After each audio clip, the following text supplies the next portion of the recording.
Non simplement qu'il a verrouillé la présidence de la République, il vous dit pour être aussi Premier ministre, il faudrait être des pères et des mères. Il vous dit pour être ministre de l'Intérieur, il faut être des pères et des mères. Et insulter même les présidents de la République démocratique du Congo. Sous Kabila, c'est vrai, nous avons critiqué Kabila. Mais je ne sais pas, peut-être que ma mémoire va me tromper, Moutaleki na TV. On ne sait pas où il se cache. Mais qu'est-ce qui s'est passé avec Pero Luara? On recherche Pero Luara. Tu as Betty, président Tshisekedi, a posté, a publié, et quand il commune à réseaux sociaux, les gens ont vu cela. Il est...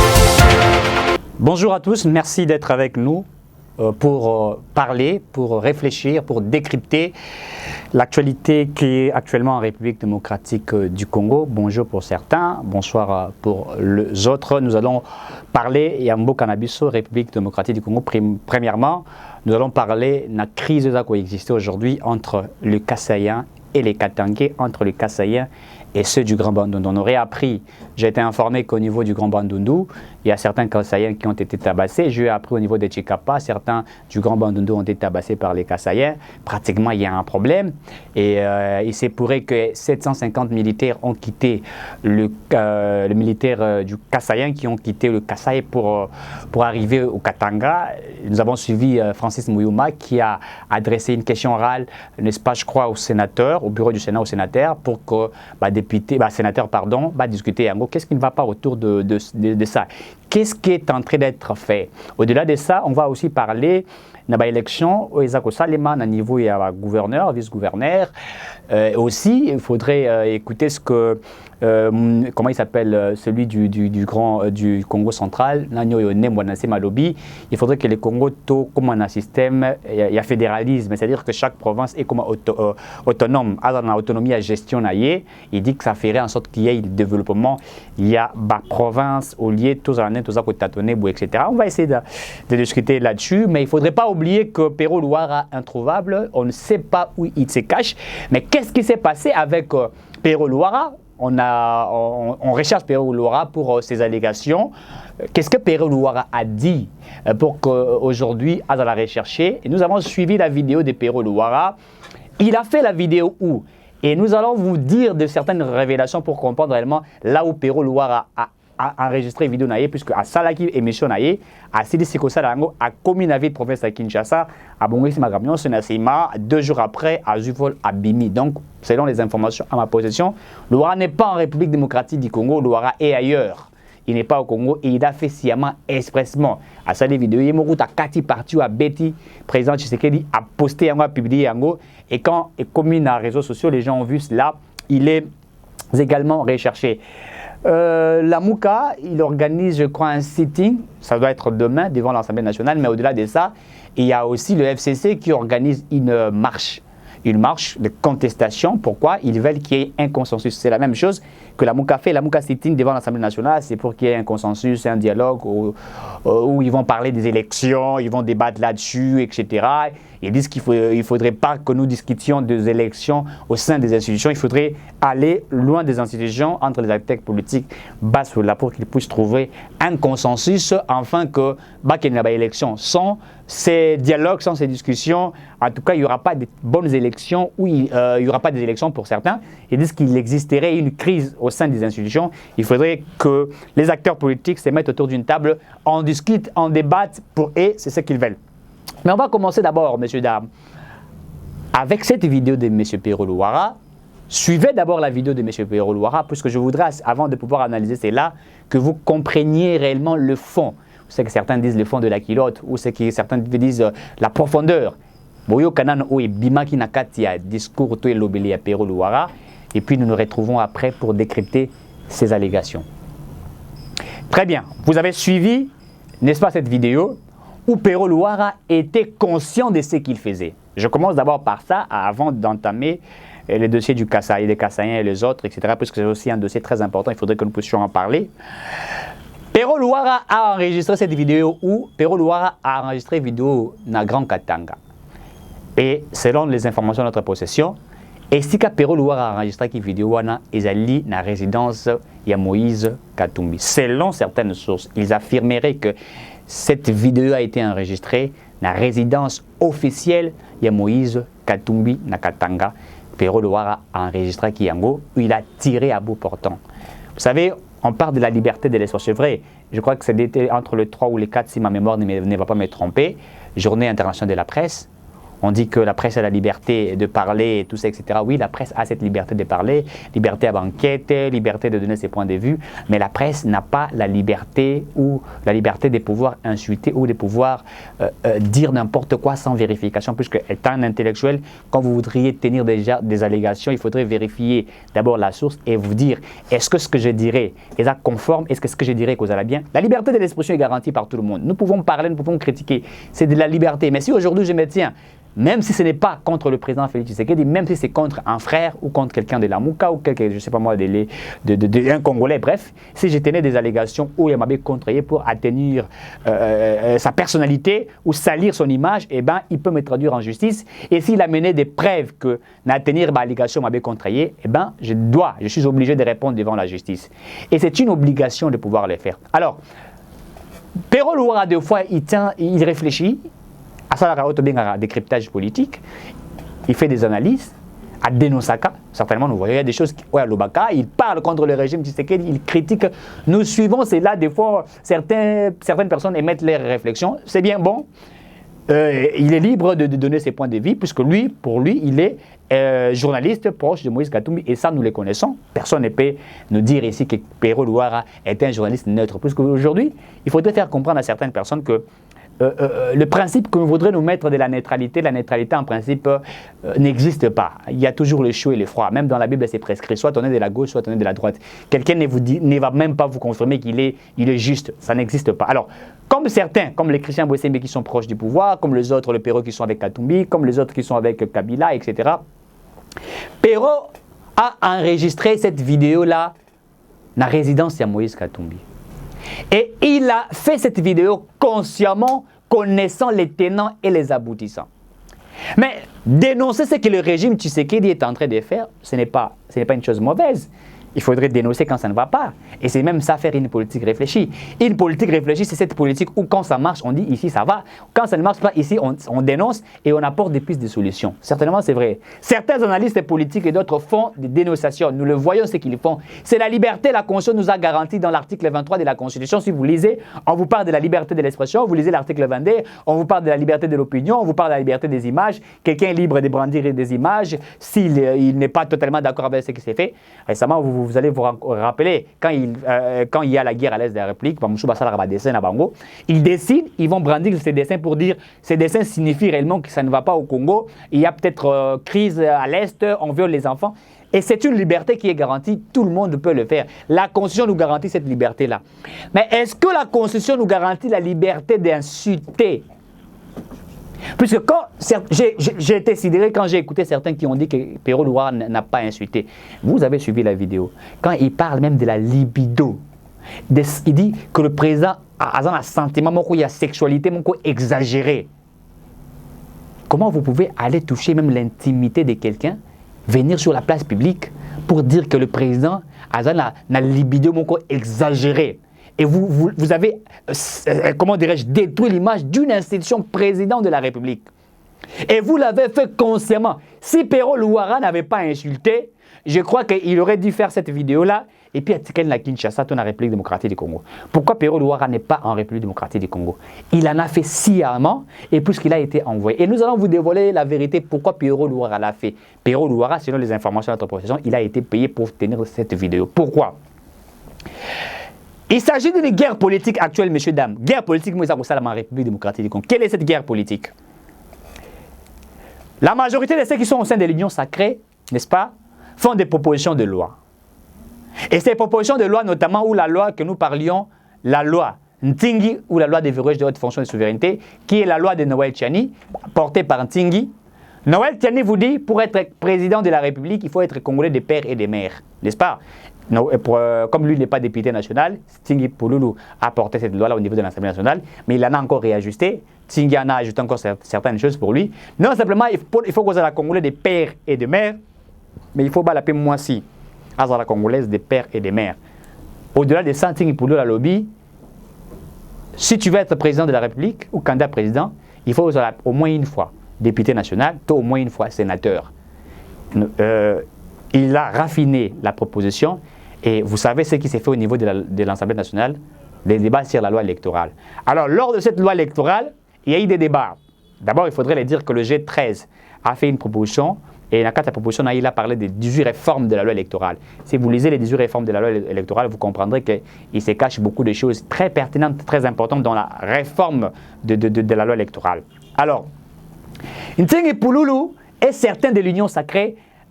Pour eux, ils veulent verrouiller la présidence de la République congolaise des pères et des mères. Il se fait que Moïse Katumbi est lésé, puisqu'il a mené des démarches pour que cette loi-là ne marche pas, pour ne pas empêcher Luana et Leka. Mais certains députés veulent faire passer la loi, cette loi-là.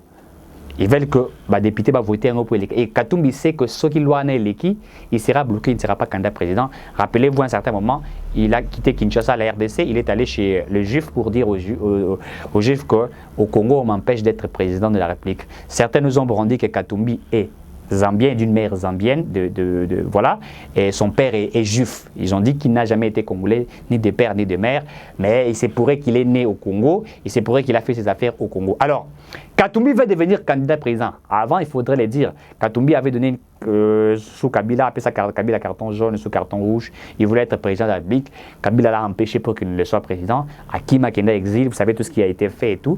Alors, il a cette volonté d'être président de la République. Il veut être président, mais il se pose un problème d'une loi qui est taillée, une loi qui est discutée. Nous avons assisté au niveau de l'Assemblée nationale où on a dit, certains députés ont dit que cette loi violerait la Constitution, il faudrait une réforme de la Constitution, il faudrait réviser la Constitution.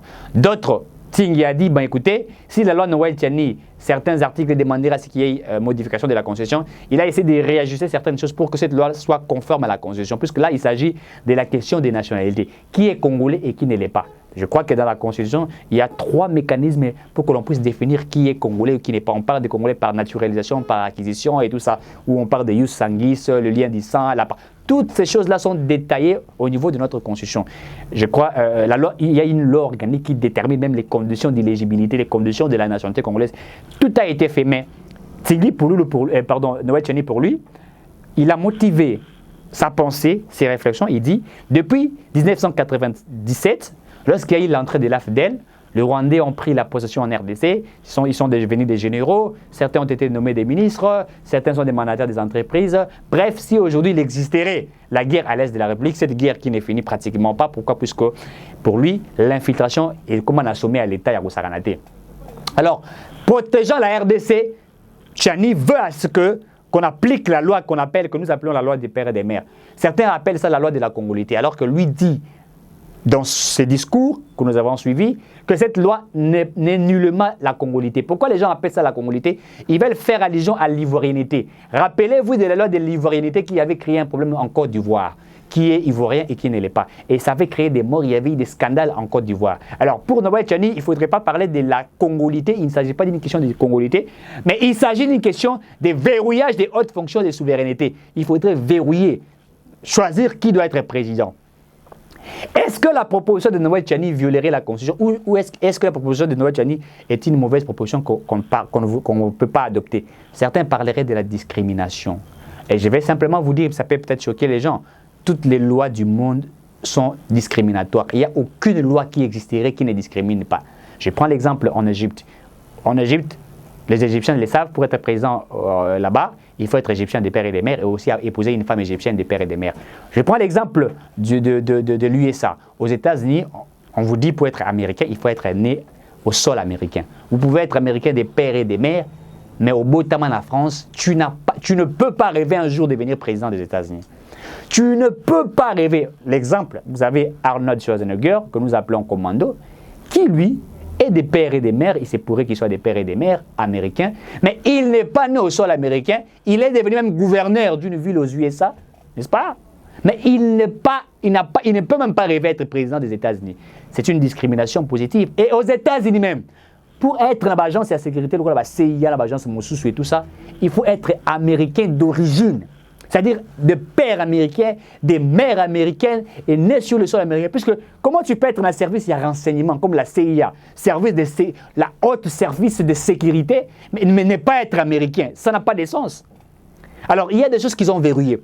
Or, dans la proposition de Noël Tchani, non simplement qu'il a verrouillé la présidence de la République, il vous dit pour être aussi Premier ministre, il faudrait être des pères et des mères. Il vous dit pour être ministre de l'Intérieur, il faut être des pères et des mères, puisqu'être de l'Intérieur, vous savez ce que le ministre de l'Intérieur fait. Il dit pour être ministre de la Défense, il faut être des pères et des mères. Il dit pour être patron de le service de renseignement, ANER, Agence nationale des renseignements au Congo, il faut être des pères et des mères. Pour être directeur général de la DGM, Direction générale des migrations, il faut être des pères et des mères. Bref, il y a des hautes fonctions que Noël Tchani a dit.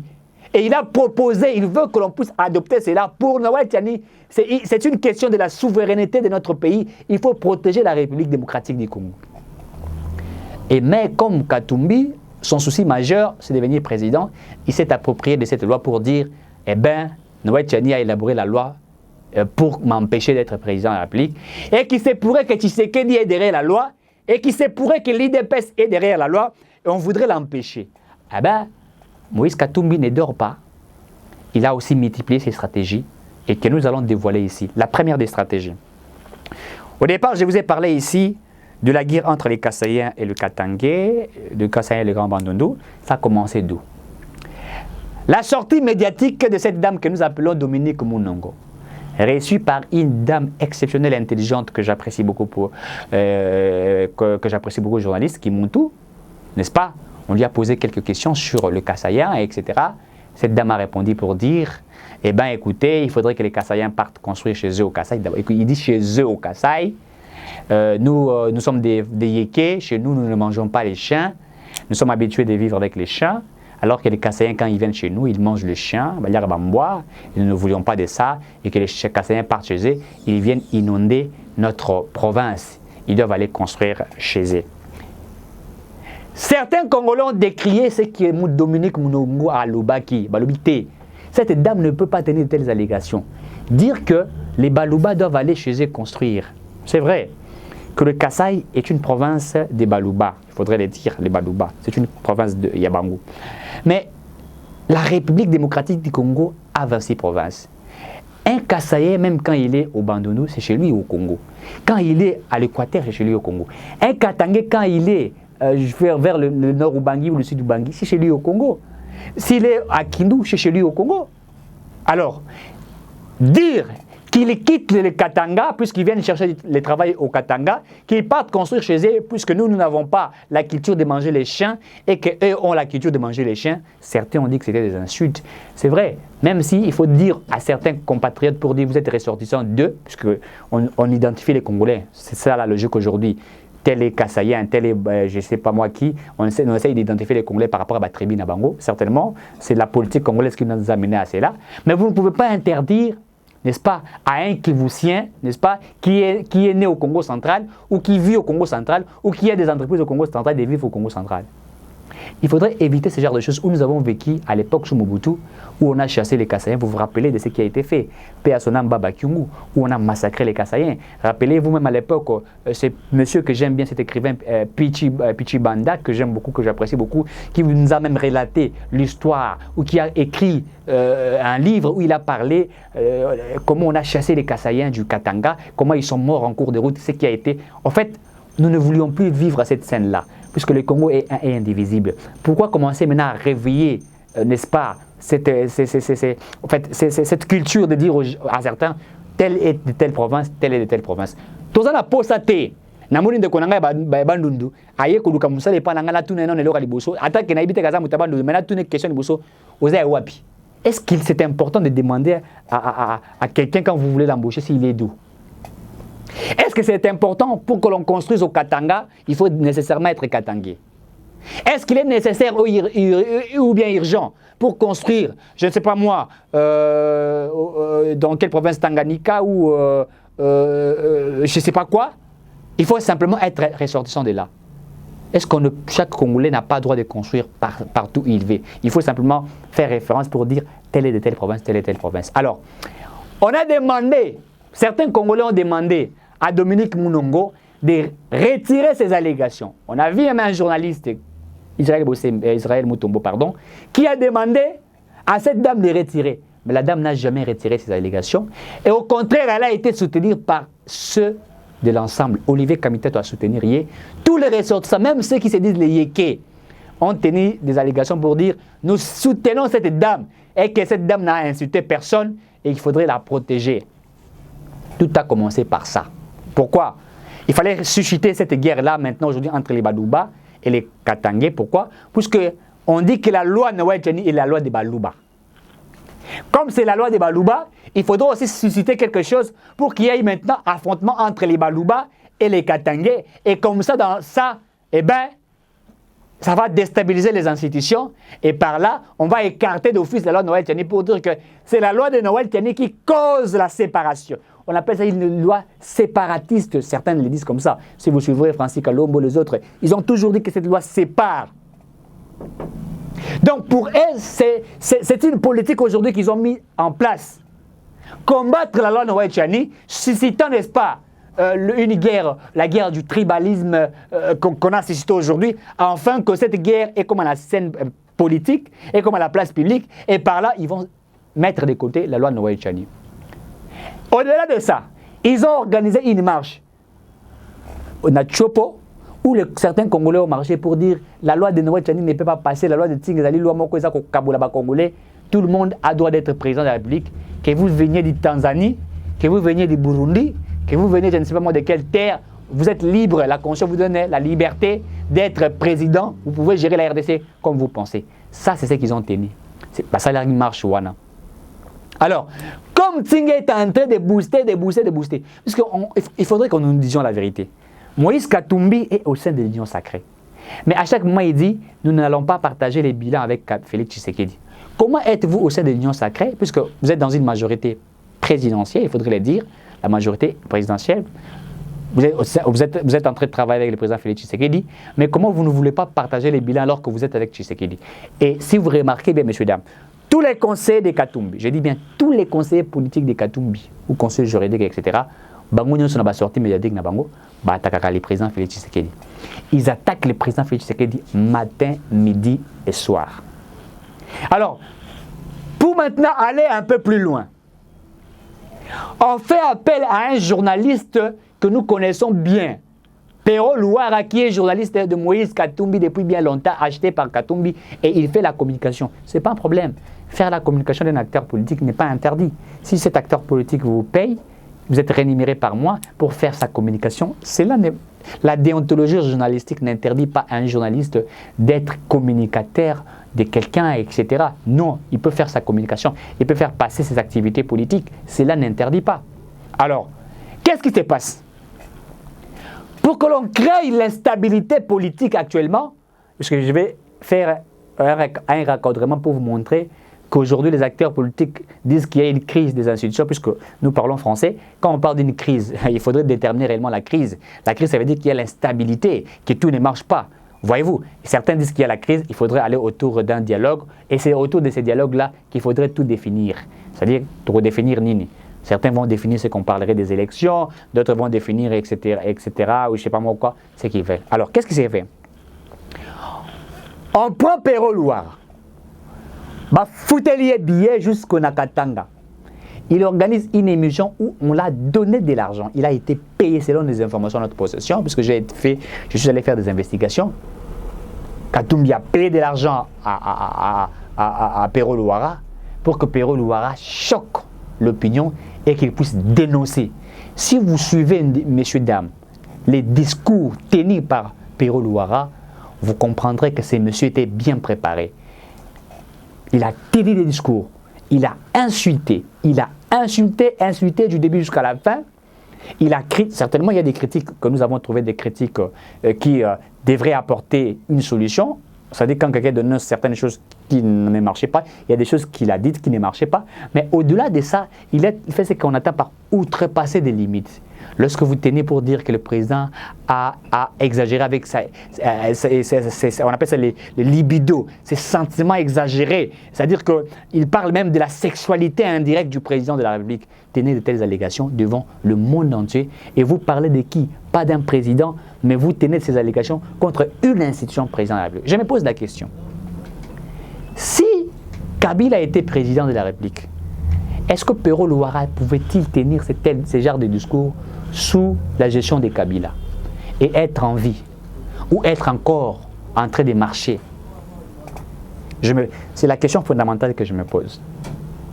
Puisque quand vous suivez, messieurs, dames, on peut beau dire, on peut beau critiquer, mais quand on fait des critiques, certains dans leurs critiques, on traite Tshisekedi d'un incompétent. Quand vous dites à quelqu'un c'est un incompétent, ils ont insulté. C'est-à-dire que pour vous, vous pensez qu'il n'est pas capable de trouver des solutions. L'incompétence, ils ont insulté.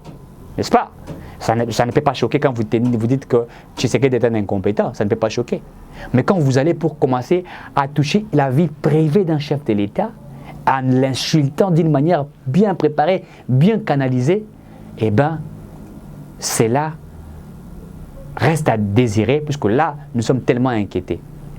Et aujourd'hui, le service des renseignements va lancer avis des recherches contre lui. Pourquoi? Puisqu'on voudrait que Perrault vienne et qu'il puisse se justifier. Pourquoi a-t-il tenu ce genre d'allégations? Et nous avons été informés, je vous l'ai dit au départ, qu'il a été envoyé par le poste de Katumbi, par Moïse Katumbi qui a mis de l'argent.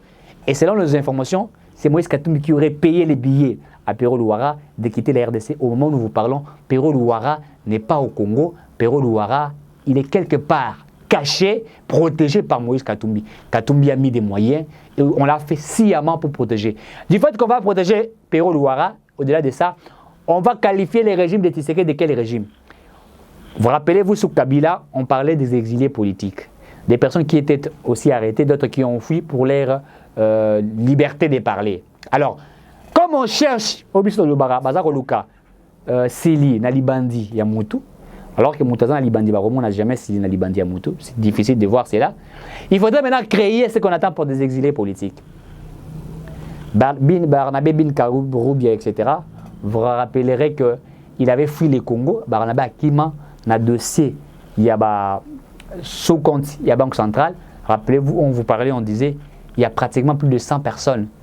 Israël Moutombo l'avait dit, 100 personnes, Oyo, Bazalaki, n'a pratiquement 50 000 $ dans la Banque Centrale. Ils ne travaillent pas, mais ils reçoivent chaque fin du mois 50 000 $. Pendant qu'il y a des Congolais qui travaillent durement, matin, midi, soir, pour recevoir 100 $, 200 000 francs congolais, ou pour recevoir je ne sais pas moi combien, alors qu'ils travaillent durement pour la nation. Et lorsque Israël a accueilli Côte d'Ivoire, il est allé porter Israël plainte. Israël a confirmé à Kinaba Vukanaye, Israël a apporté des preuves. Après avoir apporté des preuves, M. Bin Karoubia, Kikaya, a fui.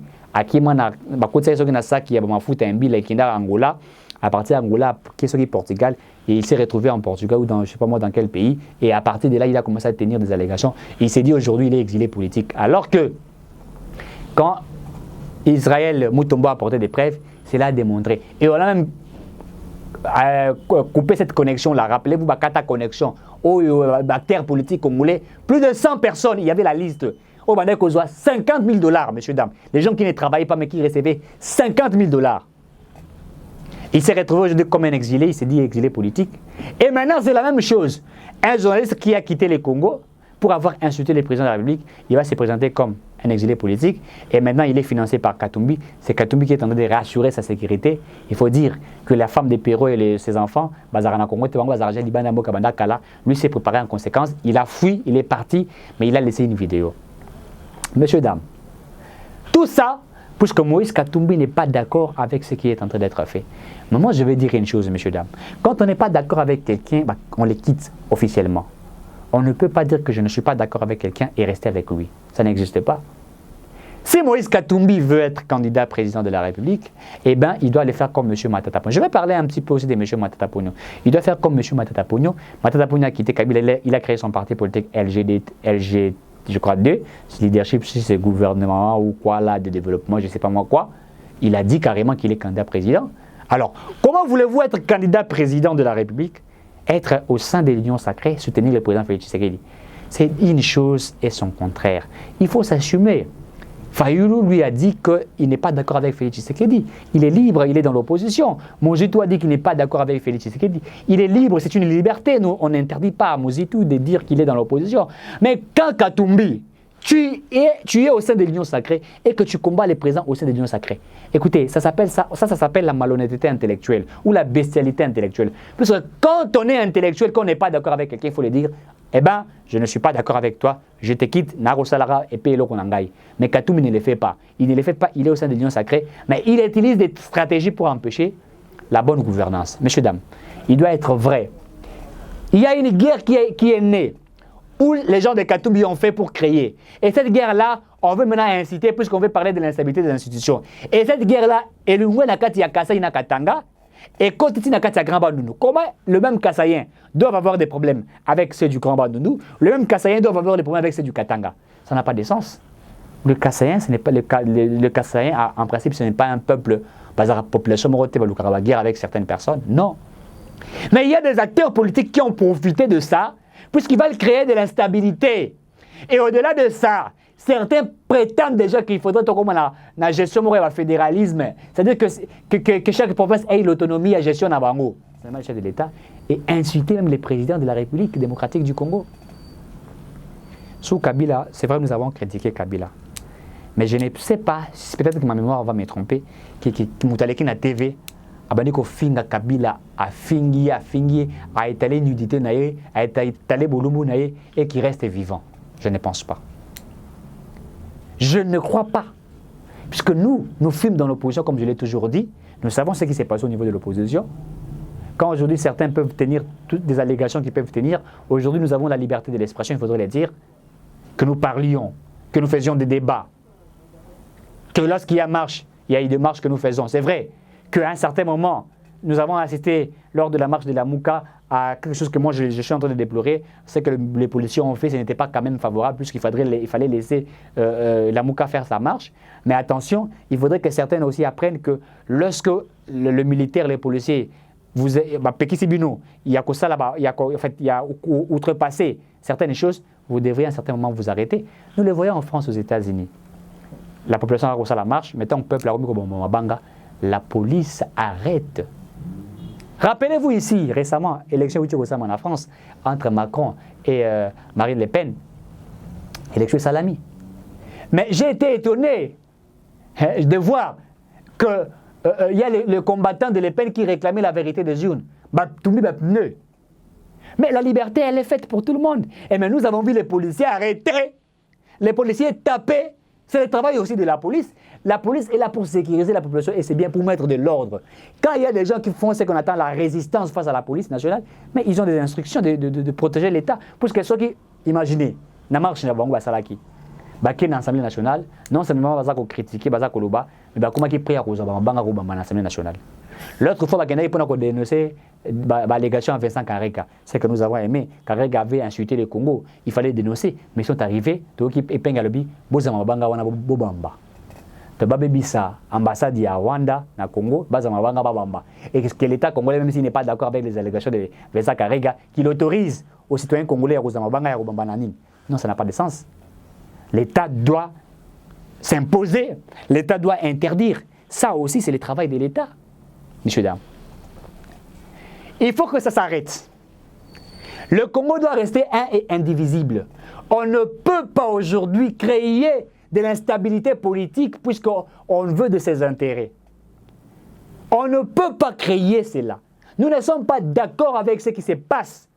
La guerre entre les Katangais et les Kassaïens, entre les Bandundu, etc. Et c'est que les autres qui font au niveau Yabata Moïse Katumbi pour créer de l'insécurité. Nous ne sommes pas d'accord. Que Katumbi soit clair. S'il n'est pas d'accord avec Tshisekedi, qu'il quitte l'Union sacrée. Et s'il ne veut pas quitter l'Union sacrée, il faudrait que ceux qui sont au sein de l'Union sacrée, bah, Sungaya Lunga au sein de l'Union sacrée, et comme ça il va mener sa lutte facilement. Les autres ont fait leur lutte facilement.